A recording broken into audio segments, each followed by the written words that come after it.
Okay, so welcome everybody. This is our third of three webinars, all on the Healthy Pregnancy series, supporting women with epilepsy.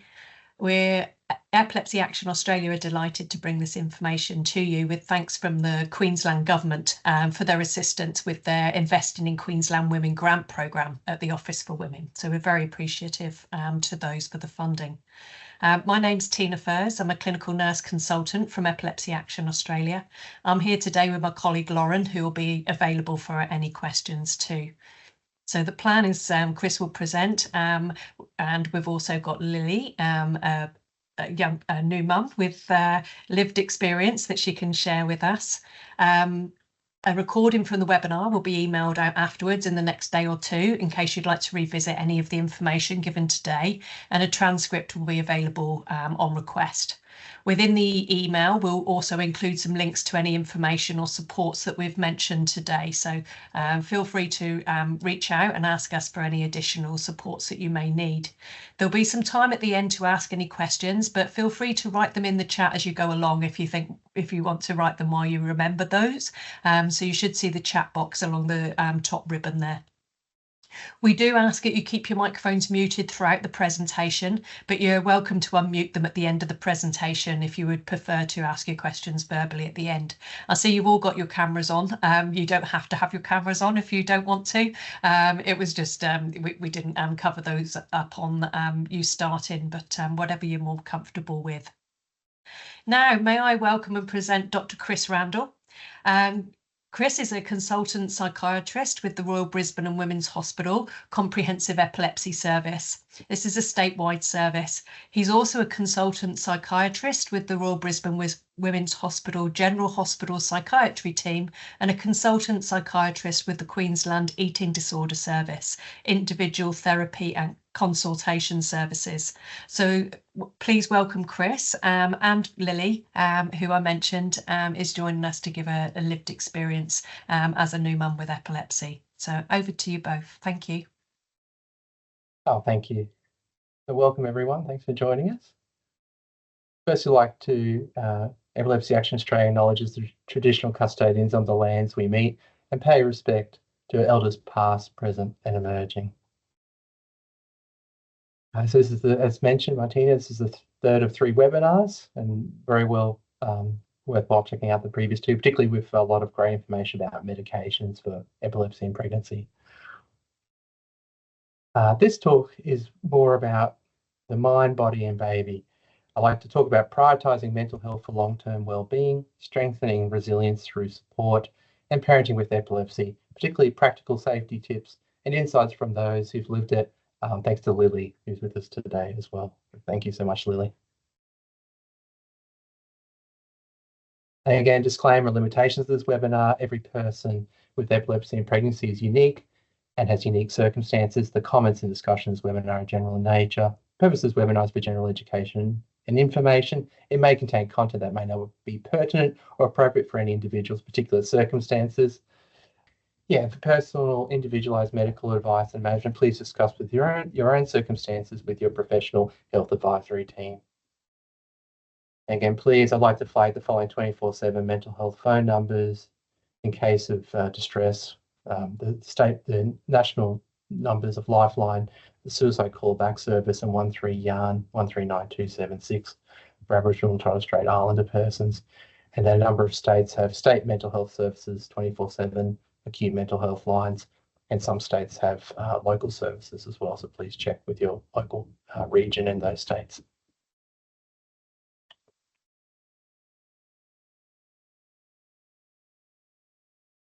Just I'd like to talk more about psychosocial wellbeing for adults living with epilepsy. So epilepsy, as we all know, is more than seizures. A quote is possibly the least understood and most neglected aspects of epilepsy are the social, psychological and behavioural problems that can occur. I really recommend the Psychosocial Wellbeing page of Epilepsy Action Australia website. There's lots of great information and tips for addressing psychological wellbeing, which I've drawn from. So psychosocial wellbeing is a concept that includes emotional, social and collective wellbeing. A similar term is quality of life, to try and clarify how these medical conditions such as epilepsy impact a person's wellbeing over time. This includes social well-being, which is the quality and depth of our relationships with families, friends in our communities, as well as emotional well-being, those day-to-day, how sad, happy, or anxious we are. Given the many challenges with persons with epilepsy, with seizures, independence, driving, employment, memory, relationships, social activities, and stigma, these challenges can all affect one's psychosocial well-being and quality of life. And I'd like to agree with the Epilepsy Action Australia's psychosocial wellbeing page as 5 very helpful tips to improve your overall sense of well-being, having a purpose and a reason to get out of bed every day beyond earning an income, even if it's just one small act of kindness. Think positively, although sometimes this can be very hard.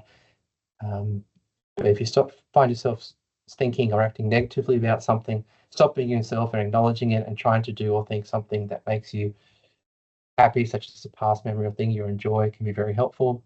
Try writing down things you're grateful for, no matter how small, and practice mindfulness. 2 recommended apps are the Headspace app and the Smiling Mind app, and also contacting someone whose company you enjoy. And I had this slide just to show that generally every mental health condition, there's higher rates for persons with epilepsy. And so looking at mental health any time in the journey with pregnancy is really important and be really worthwhile.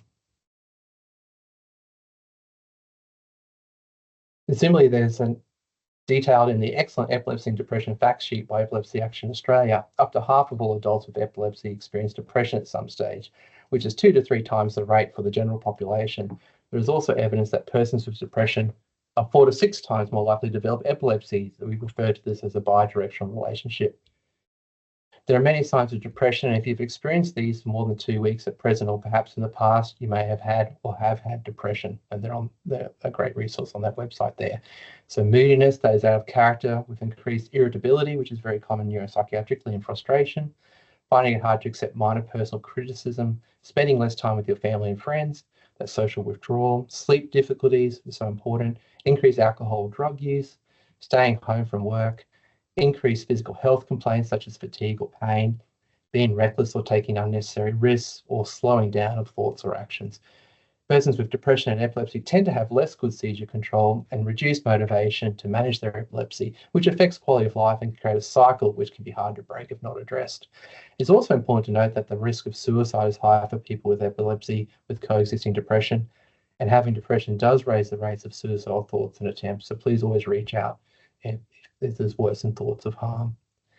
Furthermore, 1 in 5 adults with epilepsy experience generalized anxiety disorder, with some research suggesting persons with epilepsy may have increased rates of anxiety disorders than the general population. The literature is a little bit variable. Again, when there's anxiety from an anxiety disorder, it's usually far more intense and occurs for a longer period of time. As with depression, anxiety can occur with seizures or occur independently. Anxiety disorders can manifest as intense fears such as phobias, panic attacks, or uncontrollable worry, as well as fears regarding seizures.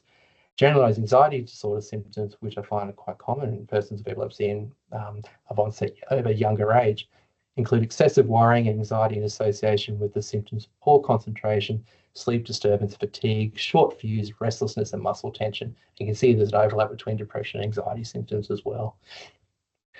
Now, there are some factors that are associated with an increased risk of experiencing depression or anxiety, such as your seizures aren't fully controlled, there's a history of epilepsy in your family tree, having temporal lobe epilepsy is more associated, and for some persons, for the first few weeks or months after epilepsy surgery or starting an epilepsy medication, they can experience depression. So it's really important to reach out to your treating team. In terms of depression in persons with epilepsy may occur because of genetic or biological factors that cause both epilepsy and depression. Sometimes these present as unexplained feelings of sadness before the first recognizable seizure. Depression may also be directly caused by seizures. They may have little to no physical symptoms, but can lead to unexplained feelings of sadness or irritability to take pleasure in any activity, that loss of pleasure in activities. Some persons may only have depressive feelings before or after seizure, while for others, depressive symptoms are ongoing. And being diagnosed with a long-term health condition such as epilepsy is a negative event like separation, trauma, or loss, which can result in feelings such as denial, anger, grief, and lowered self-esteem. These, of course, are all a normal part of adapting to change in your life and the way you view yourself in your life. However, for some people, these feelings do not pass with time and can lead to depression. An anxiety disorder or depression can also develop as a consequence of living with epilepsy, with the impact of epilepsy on health, work, relationships, and quality of life, as well as social stigma attached to seizures that can lead to social isolation, lowered self-esteem, and depression, especially for those living with epilepsy for over 5 years. Please remember that if you do experience depression or an anxiety disorder, effective treatments are available and recovery is possible. If you have epilepsy and think you may be experiencing anxiety or depression, or have a diagnosis of depression or anxiety disorder, speaking to your GP or neurologist about your concerns and discussing treatment options can be really helpful.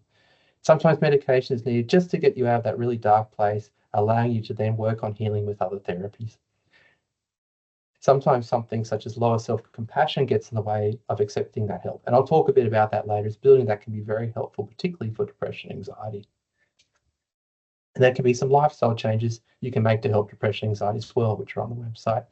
Avoid feeling isolated by becoming involved in support groups or social or community activities that you may enjoy. It's best to start something small if your motivation is being sapped by depression in particular. Exercise regularly, even a brisk 30-minute walk daily or 45-minute brisk walk every second day can help with mood. There are more and more reports of benefits for exercise for persons with epilepsy, including fewer seizures, improved quality of life, and reduction in depressive feelings. Our recommendation is to eat healthily and include a wide variety of nutritious food and trying to avoid excess sugar, processed foods, alcohol, and too much caffeine. There I have a modified Mediterranean diet, which with Australian research showed it had an antidepressant effect of following that diet after 2 to 3 months of use. Also, getting enough sleep and speaking to your doctor about this if you're having difficulties with sleep is really important for seizure control and health and well-being. And also allowing yourself time to relax and reduce your stress. Meditation apps, like we spoke about before, can be really helpful. It's important to find a technique that really works for you. One mental health condition that can occur in persons with epilepsy that's important to flag is psychosis. As well described on the Epilepsy Action Australia website, psychosis is a condition that affects the way your brain processes information. It can include loss of touch with reality, such as delusions, beliefs persons in their community wouldn't normally have, seeing or hearing things that aren't real, called hallucinations, and disordered thoughts. When persons have psychosis, they may feel a lack of or have inappropriate emotions. They may display decreased motivation, withdrawing from social contact, believing others were out to get them when there's no evidence for that, and extreme levels of physical activity becoming either hyperactive or immobile. For some persons, this is no different from psychosis for persons without epilepsy, and sometimes psychosis can be directly related to seizures and sometimes known as postictal after seizure psychosis. It's very important to get urgent medical attention if you develop psychosis, as the brain uses the information it processes to make decisions, and that can impact your judgment without you knowing it. I think for persons with epilepsy, it's also important to flag a high prevalence of post-traumatic stress disorder, PTSD, with one study reporting a 6.7% prevalence for persons with epilepsy. PTSD arises from exposure to extremely threatening or horrific events or series of events is characterized by re-experiencing the traumatic events, avoidance of the thoughts and memories of the event or events, or avoidance of activities, situations, or people reminiscent of the events, and persistent perceptions of heightened current threats such as hypervigilance or enhanced startle reaction to stimuli such as unexpected noises. Recently, the International Classification of Diseases 11th revision, ICD-11, also codified the condition of complex PTSD. Complex PTSD is a disorder that may develop following exposure to an event or series of events of an extremely threatening or horrific nature, most commonly prolonged or repetitive events from which escape is difficult or impossible, such as domestic family violence or repeated childhood abuse. In addition to features of PTSD, complex PTSD is characterized by severe and persistent problems in regulating emotions, beliefs about oneself as diminished, defeated, or worthless, accompanied by feelings of shame, guilt, or failure related to the traumatic event, and difficulties in sustaining relationships and feeling close to others. As it is a relatively newer diagnosis, I was not able to find rates of complex PTSD for persons with epilepsy in the research versus the general population, but I suspect that will come with time. For further information regarding PTSD and complex PTSD, I recommend both the phoenixaustralia.org website, Australia's National Centre of Excellence in Trauma-Related Mental Health and Wellbeing, and the blueknot.org.au website of the Blue Knot Foundation that provides information support for anyone who's been affected by complex trauma. Complex trauma refers to the cumulative, underlying, and often interpersonal trauma, commonly from childhood.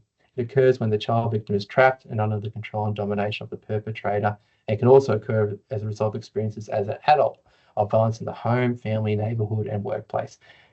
And I agree that it's never too late to recover from complex trauma. And the Blue Knot Foundation refers to research that shows that when parents have worked through their trauma, their children do better too.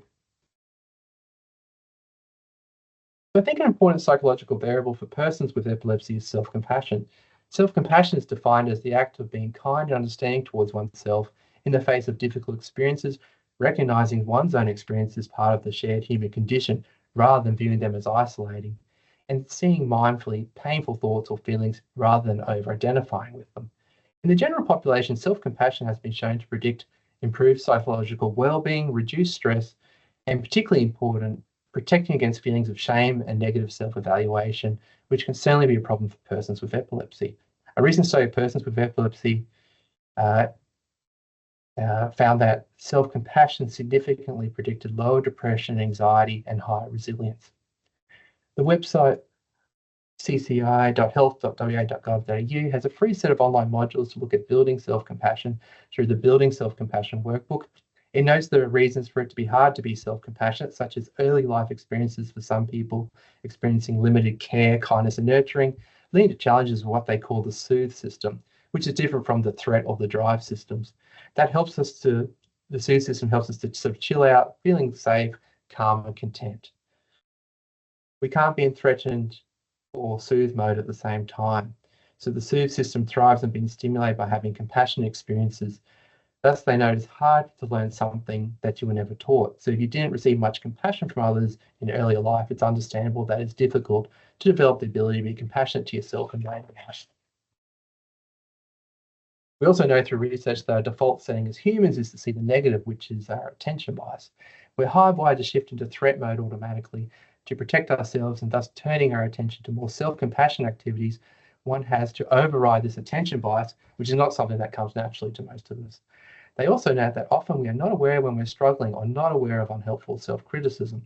We may also have some negative beliefs about self-compassion, as it's not something talked about a lot, and it may have negative associations such as being too touchy-feely or leading to laziness, self-indulgence, or self-pity. And so within those modules there, they have a checklist, and it's interesting to go through and reflect, and the more you answer yes to it, the more that there could be opportunities for growing self-compassion. So I find it hard to be kind to myself. If something goes wrong, I automatically blame myself. I don't deserve to do nice things for myself. I'm very critical of myself when things aren't going well. I'm very critical of myself even when things are going well. When I am having a hard time, I wouldn't even think to look after myself like I would a friend. I focus a lot on my faults and flaws and can't let them go. If I make a mistake, I give myself a really hard time. When I am struggling, I don't treat myself with much care. I can't accept mistakes I've made or things I haven't done. I think over and over about things I don't like about myself. I'm not very gentle with myself when I'm suffering emotionally. If I make a mistake, I feel like I should be punished. And I feel like I'm the only one who struggles or fails at things. So one or more of those might resonate, and it might be worthwhile exploring, growing that self-compassion. So slow breathing is one way to prepare to ourselves to improve self-compassion, as this allows us to be aware when we're struggling and engaging in self-critical thinking, which only worsens matters. Without slowing down and heightening awareness, we can't make a choice to try something different. So one technique is slow breathing, which can slow down body and mind and kickstart the parasympathetic nervous system. The CCI guide says the normal rate for breathing is about 10 to 14 breaths per minute, but when we're anxious and feel under threat, our breathing rate can be much higher. This type of breathing technique, often known as box breathing, aims to slow breathing to about 5 breaths per minute, really winding our bodies down. So the steps there of ensuring you're comfortable. Breath in for 4 seconds, hold for 2 seconds, release the breath for 6 seconds. Again, in and out through the nose if possible, pausing slightly, and then try and practice for at least once or twice a day. It does take practice to cement.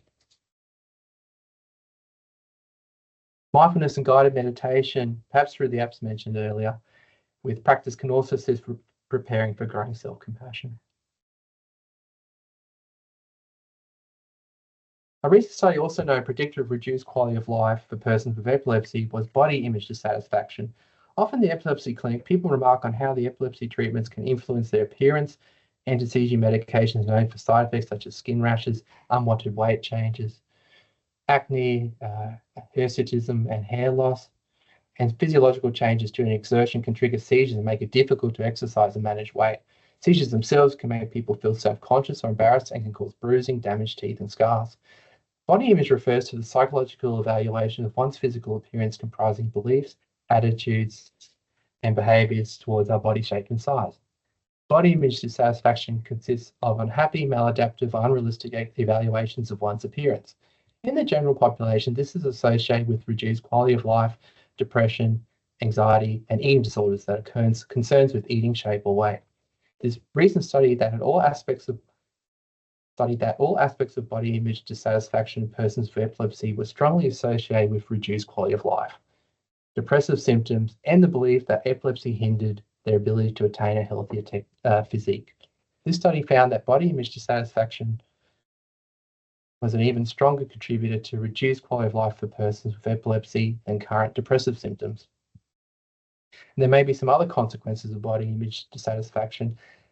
Persons may engage in severe dietary restriction, reducing their intake, driven exercise, or even seeking surgery. There may be regular body checking, such as mirror checking, comparing their body to others, and increased focus on certain parts of their body or weighing themselves frequently. There can also be body avoidance, such as through wearing baggy clothes, avoiding situations where their bodies are exposed, such as swimming, and avoiding clothes shopping. An undue importance can be placed on their appearance, and it may become the most important aspect of their life. As per worksheets with the CCI website regarding body image and body satisfaction, one can learn to be more accepting of our bodies, acknowledging that this can take some time. And some suggestions they make are we can accept our genetics. All bodies are genetically wired to be a certain size and shape, and your body will fight to maintain this. Forcing your body to change is likely to come at a very high cost. It can be helpful to consider factors that have influenced your body image with how your attitudes and perceptions developed and how they've changed over time. It can be helpful to think what would have helped you to start creating a positive image now. It can be helpful to consider what you do like about your body and scan your body for things you like rather than things you don't like. This can often be difficult, so starting with a part of your body that you just like the least could be helpful, and then practice paying attention to that part of the body. It can help to focus on the function of your body, thinking about each body part for its function, for like our legs allowing us to walk. And reducing body checking and avoidance, as mentioned before, can also help, as these behaviors can reinforce negative body image. And again, the CCI website has suggestions with a handout for reducing body checking and avoidance, which is worth checking out. Some recommendations there are determining the extent and frequency of any body checking or body avoidance, then choose 2 or 3 of those behaviors to target and set specific goals. You could look at reducing the frequency of checking or avoidance per day, limiting, say, checking to once per week rather than every day, eliminating any checking or avoidance altogether, or postponing, such as not checking your body until after work. To start with easy goals and make gradual progress and reward yourself for that progress is recommended.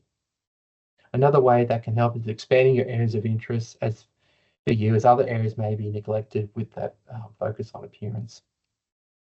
Sometimes looking at your body image attitudes as if you were a scientist or a lawyer can be helpful with challenging body image dissatisfaction with the factual evidence to support your beliefs, and also checking do others agree with this attitude. People who have body dissatisfaction often say, I feel fat. This can be thought of one way of expressing feelings that are hard to label, interpret, or acknowledge. I think it's also helpful to flag the long association with epilepsy and obsessive compulsive disorder, OCD. OCD occurs when a person experiences repeated uncontrollable thoughts, obsessions, and/or behaviors that they feel the urge to repeat over and over, compulsions. Obsessions are repeated thoughts, urges, or mental images that can cause the person significant anxiety, with common obsessions including fear of germs or contamination, harm to self or others, and unwanted taboo thoughts such as those involving sex and religion, which there can be some very high levels of shame.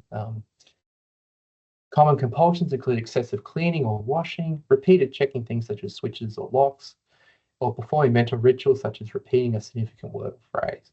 These obsessions and/or compulsions can contribute to much distress and significantly interfere with functioning in everyday life. The link with OCD is particularly strong in temporal lobe epilepsy uh, persons, which is quite prominent with up to 10 to 15% and up to around 3.5% in persons with generalized anxiety, compared to 1 to 3% of the general population worldwide. It's important to see a general practitioner about this, to be referred to a psychologist specialized in specific talking therapy for OCD, known as ERP, exposure and response prevention, as well as often needing the use of medications such as selective serotonin reuptake inhibitors, SSRIs, which are the first line to help with this very challenging condition. I think it's also important to flag the high rates of attention deficit hyperactivity disorder, ADHD, in persons with epilepsy. ADHD is a neurodevelopmental condition that presents with varying degrees of inattentiveness, hyperactivity, and impulsivity. The prevalence of ADHD among adults in the general population may be around 4.4% and has a strong correlation with depression, anxiety, unemployment, financial stress, and poor well-being. Several studies for adults with epilepsy suggest a prevalence of up to 20% of ADHD. Effective treatments of ADHD may also improve management of seizures by increasing concordance to medications and or minimizing precipitating stresses. There appears to be barriers to obtaining diagnosis and treatment, I've found for many clients, both psychological and medication treatment in the public mental health system. I would like to flag our Royal Australian New Zealand College of Psychiatrists position statement, ADHD across the lifespan, states that public mental health services need to develop and provide ongoing services for the assessment, monitoring, and treatment of those with ADHD to ensure equitable access to healthcare. Addressing smoking, alcohol, and other substance use can also help mental health. The Cochrane database of systematic reviews found that for all primary outcomes, smoking cessation was associated with improved mental symptoms, with reduction in anxiety symptoms and depression symptoms. Smoking cessation was also associated with improvement in symptoms of stress, improvement in positive emotions, and improvement in psychological quality of life. And there was also evidence that smoking cessation was not associated with reduction in the social quality of life.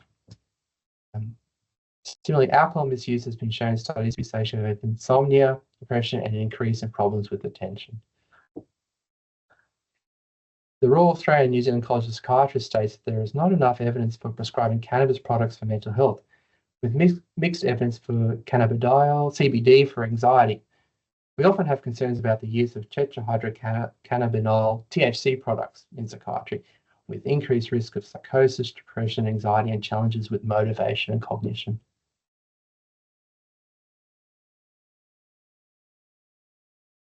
We mentioned before, we've often known the benefits of social connectedness with having a good social network. However, there can be barriers to having a good social network, including social anxiety and depression, moving to a new place, or not having had the chance to learn or develop skills for meeting people and creating good relationships. The Counselling and Psychological Services at the University of California, Santa Cruz has a number of general tips for building social supports and networks. They recommended setting goals that are specific and realistic, such as I will talk to one new person today, or invite a certain person for lunch. That gives a better chance for success and reduces the chance of disappointment. They recommended growing awareness for the reasons of not having a good social network, so you can target some specific strategies, for building more support. If there is social anxiety or shyness, some relaxation techniques such as deep breathing, meditation, and exercise to address the physiological symptoms of anxiety, getting help from existing friends and acquaintances, building positive thoughts in talk, and creating a reasonable plan for taking small risks at first to increase your social contact, and then increasing your risk as you develop your skills can help. If there is some depression, scheduling some social time each week, even if you don't feel like it, and make yourself follow through with it. Perhaps by getting a friend or relative to check in on you regularly can build skills to make networks and also help to reduce depression, with, of course, getting treatment of the depression if it is impacting motivation and energy to be able to do that. If you're fairly social and new to an area, attending a social event weekly, joining a club or a religious spiritual community, and working on getting to know 2 or 3 friends may also be helpful.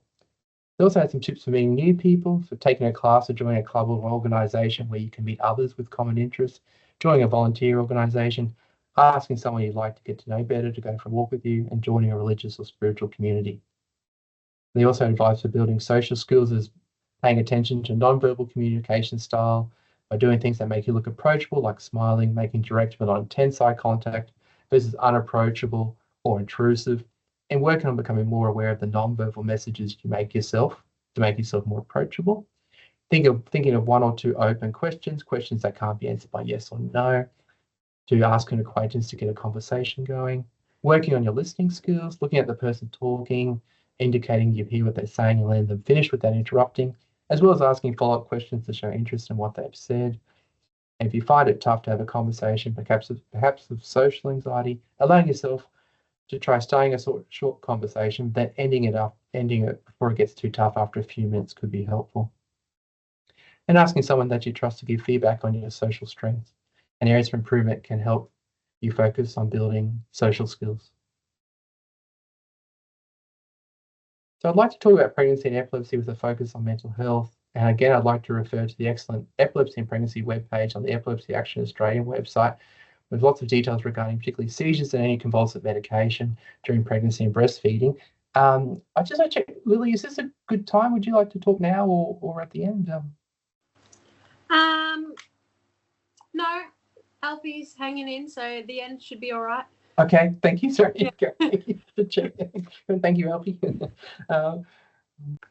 The research have shown that peripartum depression affects up between 16 and 35% persons with epilepsy versus 9 to 12 of the general population with who are pregnant, with the risks including frequent seizures, polytherapy, previous mental health conditions, and sexual or physical abuse. Research reports peripartum depression with epilepsy is the most frequent early in pregnancy and in the first 12 weeks postpartum. Research also shows double the rate of anxiety symptoms 6 months postpartum for those with epilepsy, 10% versus 5%. One way of preventing unnecessary anxiety for expecting parents with epilepsy is to be advised of safe childcare to maximise opportunity for bonding and minimising risk, which we will look at later in this talk. So an excellent website regarding perinatal mental health is that of COPE, Centre of Perinatal Excellence. They've developed an Australian clinical practice guideline for mental health care in the perinatal period. This guideline has several evidence-based recommendations for treatment, particularly looking at depressive and anxiety disorders. They recommended advising persons with symptoms of depression in the postnatal period of the potential benefits of joining a social support group. The guideline noted that pregnancy care guidelines recommended that the usual physical activity during pregnancy had health benefits and is safe. In addition, there is emerging evidence that yoga has a positive effect on emotional well-being for persons with symptoms of depression or anxiety, and that exercise interventions may have a protective effect on perceived stress for parents at risk of postpartum depression. The guideline recommended individual structured psychological interventions of cognitive behavioural therapy, CBT, or interpersonal psychotherapy, IPT, for persons with symptoms of depression in the perinatal period. It stated that we can consider online approaches such as internet or an app for delivery of CBT, not telephone-based usually, and it can be self-directed or clinician-guided. There's also emerging evidence of the benefit from mindfulness-based cognitive therapy. So 2 online therapy resources I've recommended is again the CCI website, which has self-guided modules for both mental health concerns, and also mentalhealthonline.org.au. Now, this one, unlike the CCI, has modules for OCD and PTSD, and also for GP referral, you can interact online with the therapist with the modules. That's free through the government.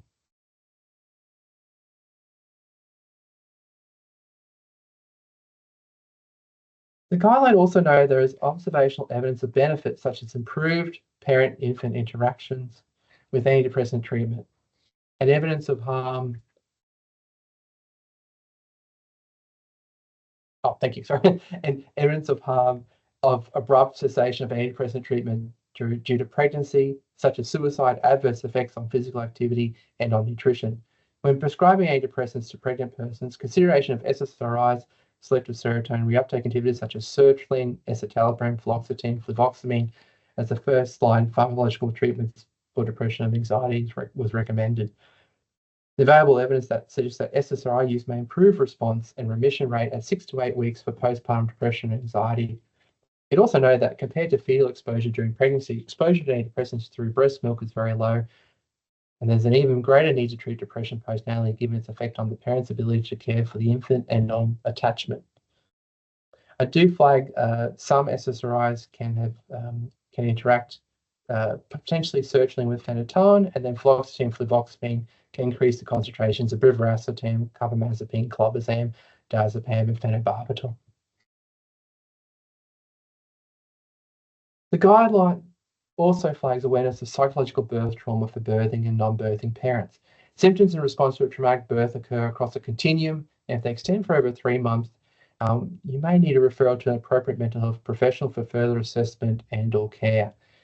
Common symptoms include appearing dazed, agitated, overactive, or withdrawn, autonomic anxiety symptoms such as increased heart rate, palpitations, sweating, jelly legs, butterflies in the stomach, and dry mouth, reduced conscious state, some amnesia, blocked memories, disorientation, depression, flashbacks, depersonalization, hypervigilance, nightmares, emotional numbness, intrusive memories, anxiety, bonding difficulties, fear of sexual intimacy, and avoidance of normal vagina birth on future pregnancy. There can also be increased psychological arousal and even avoidance of the infant. The Epilepsy Action Australia has an excellent fact sheet on parenting when you have epilepsy, on some issues to think about, such as seizure triggers. This is something that is likely to set off a seizure of someone with epilepsy. Sleep deprivation, stress, and tiredness are very common when a new baby arrives. And these are also common reported seizure triggers and can increase the risk of seizures. Missing medications can be, and there's a lot of suggestions there how to help with that. Getting enough sleep and rest is essential to try and avoid getting run down or sleep deprived, as this increases the risk of seizures. There's a lot of strategies for that. Doing your best to relax and find time for a little relaxation, even if it's just 20 minutes a day. Keeping a daily routine, but recognize you sometimes may need to take a break. Eating well and getting enough sleep. Have a process in place if you feel like you're reaching breaking point. Again, seek help if you feel like you need it, your GP or child health nurse in particular. And again, seek out some support networks such as a local mothers group or play groups. There's also several ways to get help with baby or breastfeeding issues. Speak to your child health nurse about these. They also have a number of tips for safety of carrying the baby, bathing, and breastfeeding and medication that can really reduce anxiety. Well, thank you for your time today. I thought it's been helpful. I might now take it over to Lily, if that's okay.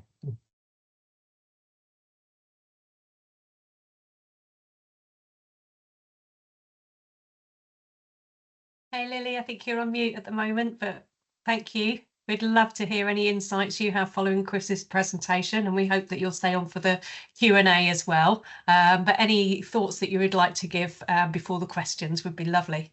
Yeah, sorry, I haven't used any technology for a while, so also if I can't get my words out, just give me a bit of time.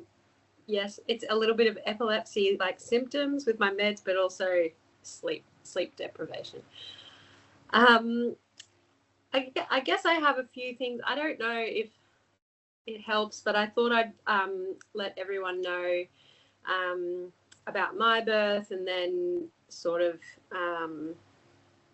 what has helped the most over the last 5 months my little boy is. So during pregnancy, I had hyperemesis, and early on I had pneumonia, so I needed a lot more medication early on, and then I really had to get support really early on in the pregnancy. Alfie was also tracking really large, so I had quite a few doctors on board, and initially it's not what I wanted. The first trimester and into the second, I really was kind of, I guess, hoping, but also just I wanted the options to be open for the type of birth I was going to have. But he was tracking really, really big. So at the end, my obstetrician and I decided an elective Caesar would be best. And he actually then broke my waters a week earlier than that date anyway.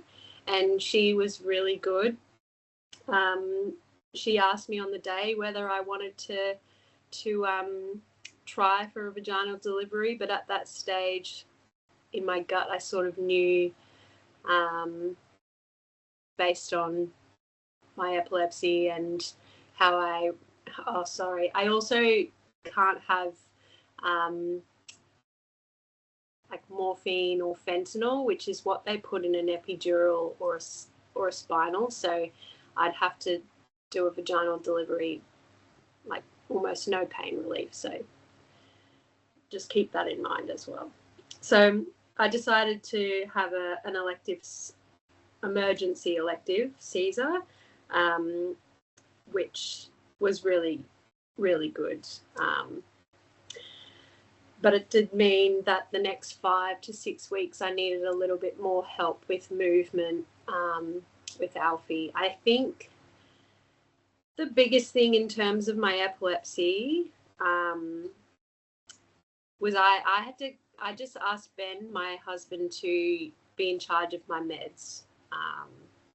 That was probably the most helpful thing. I have an alarm on my phone every day, twice a day anyway, but it's so easy to forget. So he was my alarm over the first 6 weeks. And people will always tell you to sleep when the baby sleeps. Just do it. Even if it's 30 minutes. The first 6 weeks, you're really tired. But after that, you're still tired, but it's a different type of tired. I don't know how to explain it until you get there. But the first 6 weeks, my baby anyway, would sleep for a longer stretch of time. So if you can sleep then, you should do it. You'll also, what happened to me is when I'm feeling anxious, and I've had a psychologist and a psychiatrist this whole pregnancy and postpartum period. And so when I felt anxious, or when you don't sleep, also a lot of adrenaline. I have to go back to that slow breathing, and I don't do the counting 1, 2. That just doesn't work for me. I just count back from 100 slowly. I guess whatever has helped you, but that just then helps me turn off my fight or flight system. I also noticed when Alfie was born, he had to go off dairy. I'm breastfeeding, and he's got reflux, so he was vomiting a lot. He was uncomfortable a lot, and so we had to go off dairy. That actually helped in terms of my fatigue. I'm sorry, I can hear him screaming. he's going. It's his bedtime.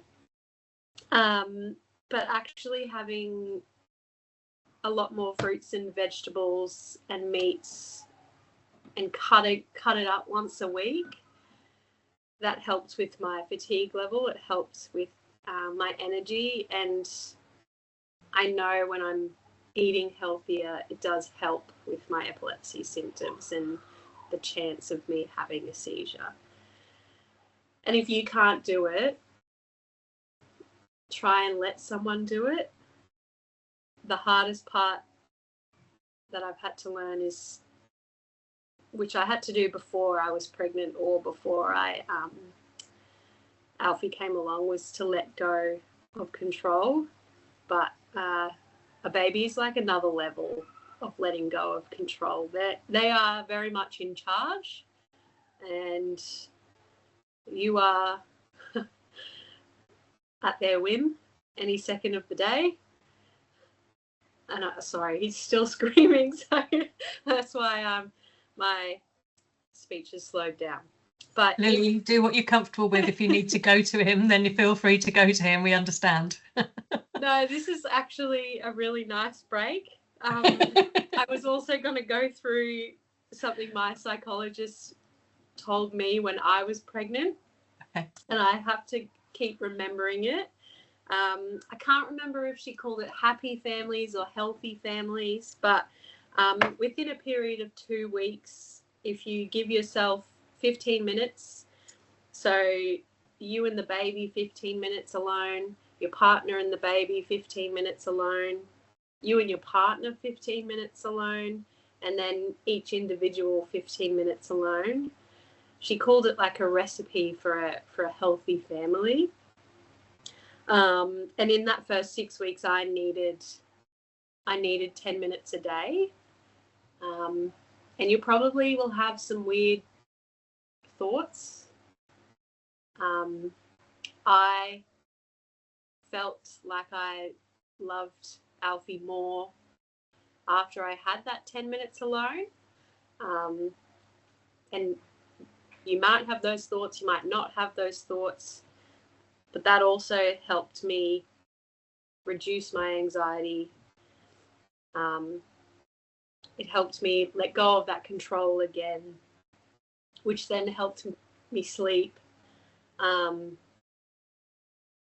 so every so often, like last night, I could tell I was just holding things in. And so I had to do I had to let go of that control a bit, and reset. And so that kind of recipe is really quite helpful. The other thing, which you get lots of advice, so much advice, and it's all really helpful, but really just take whatever is helpful for you, because there's just too much. Sometimes it's really hard to know what's going to help. And for me, my support network is really the friends and family I already have. I've gone to a few exercise classes with mums, but for me that was just more stressful because he had reflux, he doesn't like to sleep, he just doesn't like to be there, so it was just more stressful for me. So if that's helpful for you to go out to those classes, then do it. If it's not, then don't do it. You will feel guilty if you don't do it, but also it's okay if you don't do it. I hope that makes sense. I think I'll go through one more thing and then I'll save my auntie. He's starting to lose it. What was it? Oh, the other main thing that will help with my fatigue levels, reducing my stress, is I only have one thing booked in a day. If not, at the moment, it's one a week.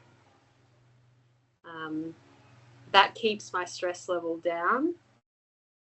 And then again, I'm able to sleep more, which is my big trigger. So initially it was one a day that I could have things booked in for. If I went over one thing a day, it was just too much. But this last month and a half, one a week. Yeah. And exercise-wise, whatever you can do. I started doing dancing in the house the other day. That was my exercise, and that helped reduce enough endorphins to reduce my stress. The last week before that, no exercise. So, yeah. That's. Any questions? Quickly. Lily, there is actually a question online for you. Oh, yeah. Sorry, is that you wanting to ask it yourself? No, okay, I thought somebody was cutting in to ask it themselves. I can see it. So Biddy's popped in. Yeah, can you see it there? They're a midwife and want to know from a clinical perspective how they can support you and women with epilepsy better throughout pregnancy. I might just go get him, see if he'll settle down. Is that all right? Okay. Yeah, or just come back and join us if you can. Don't worry.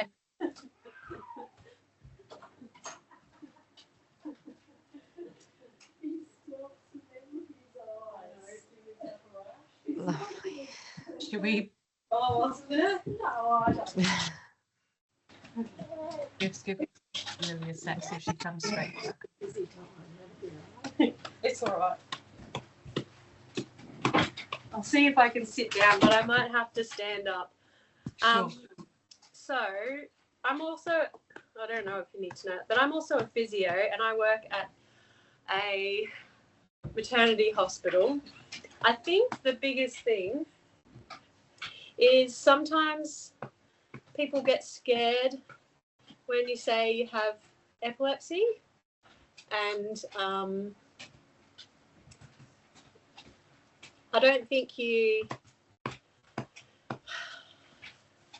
a hard one because it depends if you've just had a seizure or if, like, I've been seizure free now 2 years. But just asking them, you know, when their last seizure was. If it's been quite a while, then just knowing what their triggers are. When I was on the maternity ward after Alfie, I really needed just some sleep. And if you are in the postnatal ward, some of the midwives just took Alfie so I could sleep because I knew that would be better for me. I think for me, if I was to give birth vaginally, it would have been pain that would have set me off. So, and everyone's going to react differently when they're in labour. I think it's just asking lots of questions, asking individually what their needs are.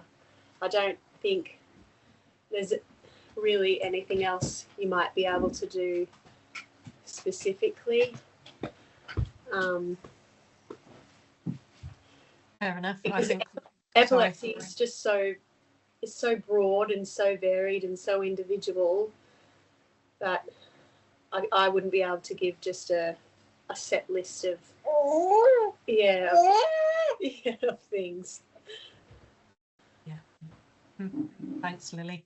And someone's just popped in there to other suggestion is to support the mother so the mother can sleep and not to try and take over. So that's another little comment that's gone in, and that's again about listening, isn't it?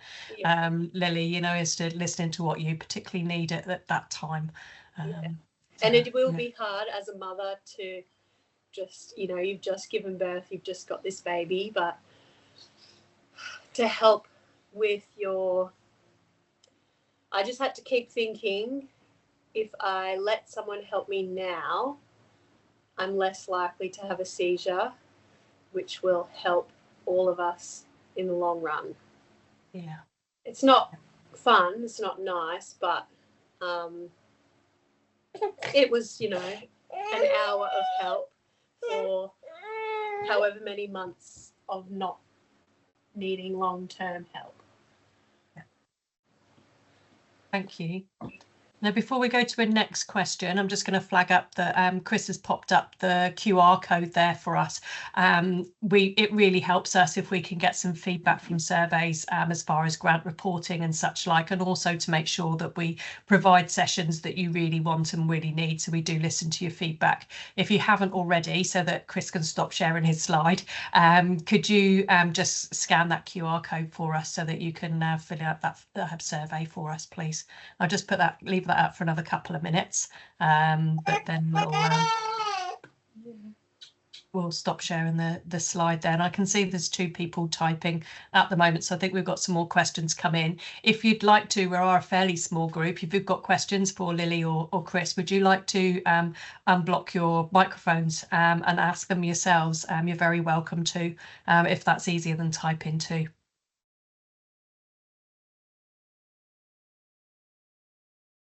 Also to flag, we've had lots of people put questions in when they registered. In fact, there were, how many were there? There are probably a good 40, 50 questions in there. So many of them were medication based though, and that's not Chris's expertise.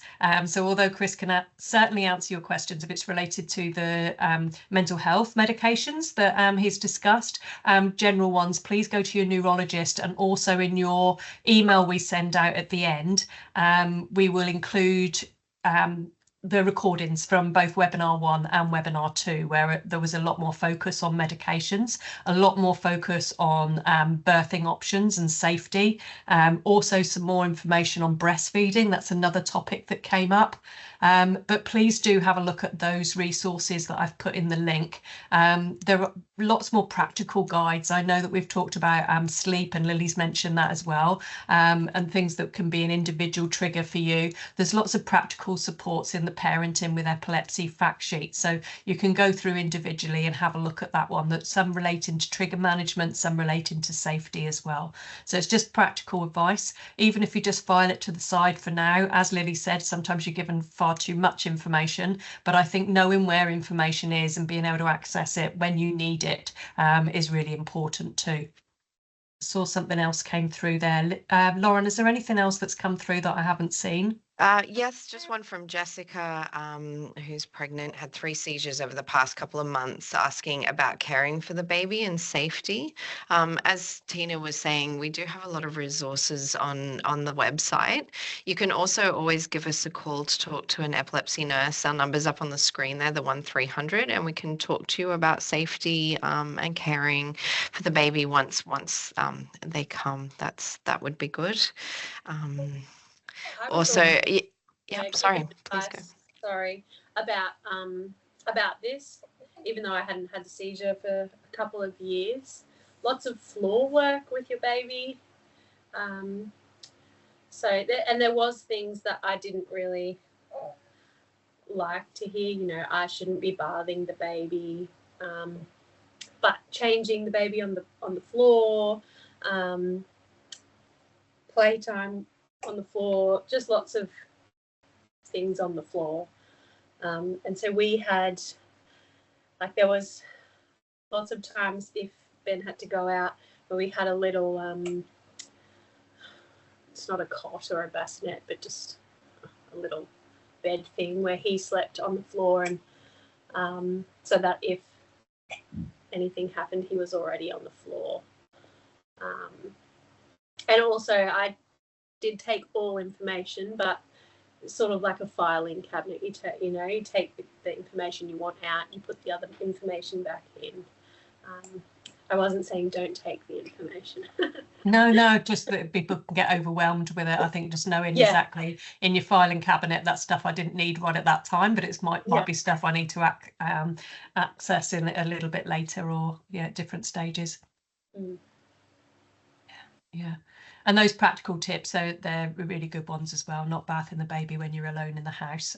If you have uncontrolled seizures, it is one of the important ones as well. So we've got a few more of those tips, but as Lauren said, I think it's important to speak to a nurse, because there's individual things for individual circumstances as well, depending on what supports you have around you, whether you've got stairs around, all of those kind of things does help to know your environment and who you are before the nurses give you specific advice. Chris, feel free to chip in if we've got any questions and if you've got any answers to any of these questions, and feel free to stop sharing your screen if you would like to. I think we've got another question. What was that one? Are there any more for me? Because my little man he's not going to last much longer. No, you go, Lily. You've done so well, and so's Alfie. Thank you very much. For letting us borrow your mum. Thank you so much for having me. Thank you, Lily. This was part of my 15 minutes, me and me. You did well. Thank you. Thanks, guys. Thanks. You. Thank you. Thanks, Lily. And just to finish up, Polly, I've had 4 seizures when my baby was about 3 months old. After having blood tests, found they were hormone based. Where can we get info about this, please? Lauren, any suggestions there? Yeah, Polly, definitely have a chat to your specialist about that. Specifically, that's very individualized. As I said before, you can also give us a call and we can have a chat about that to talk about sort of hormones and epilepsy. Yeah, you can give us a call on the 1300 number, but that might be a good one to talk to your specialist about. Depending what the results were. Yes, yeah. I can see people typing. Yeah, they're popping up. Kirsty, I'm also a student midwife. Are there any recommended for training resources about epilepsy that would be useful for me to access? Kirsty, we have a Epilepsy Essentials course, which you can access from the website, and that's a online self-learning course. It just takes about 45 minutes to complete, but it's a good rundown on all things epilepsy. It does cover a little bit of epilepsy in women, but obviously this is a lot more detailed into the pregnancy side of things. And then you've got your links, which Chris has mentioned that I've put the links up to there. So, but also remember that 1300 number is totally open to health professionals as well. So if you've got learning needs or information and resources that you want specifically, or copies of, or anything in particular, by all means contact us there as well, and we can tailor some information specifically for you. Okay, and some thank yous. Chris, anything that you would like to say to round up? No, I just hope there's some helpful things there for all the persons with epilepsy and pregnancy out there. Thank you. And thank you very much, Chris. We really appreciate both yours and Lily's time and giving such a huge amount of information. I think even if people can take some of the notes, and from the if they've made notes of the links that you've given as well, I've certainly want to have a look at some of the links to extra resources for some additional reading that you've provided there as well. So that was really helpful to pop in your notes. So I'd like to thank you and Lily. I'd like to thank the Queensland Government for funding this webinar and this project. Also Lauren and the EAA team for their support in helping us run that one for you today. If you have any more questions, I know that we've gone just a little bit over time, so we will cap it there. Remember 1300 37 45 37, or email us at epilepsy@epilepsy.org.au. So with that, I'll round up for today, and I hope you have an enjoyable afternoon and evening. And thank you so much for joining us today. Thanks, everyone.